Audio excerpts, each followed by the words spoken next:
ভাই কি সমস্যা কি? ইতি ভাবি শহরে বেড়েছে সুইট ক্যান্ডির প্রভাব। দেখতে সাধারণ ক্যান্ডির মতো হলেও এটি মূলত এমন একটি ড্রাগ যা আপনার মস্তিষ্কে জায়গা করে নেয় এবং আপনি একবার সেবন করলে বারবার করতে বাধ্য।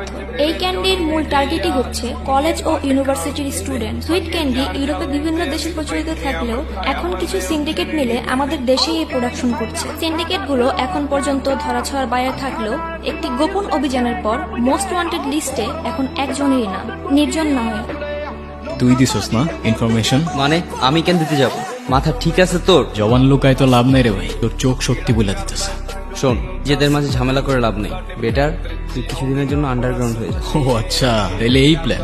কিসের প্ল্যান? সেই দিন তোর ওই টেক্সট পুলিশ ঝামেলা করতে পারে, তুই কেমনে জানলি? আগে তো কখনো করে নাই। আর আজকে নিউজে ফটো শুধু আমার, আন্ডারগ্রাউন্ড হইতে হবে আমার, সবকিছুতে শুধু আমি আমি আর আমি। তুই কই ভাই? আমি তো আর তোর মতো ধরা খাইনি। ধরা খাই নাই, খাওয়ানো হয়েছে।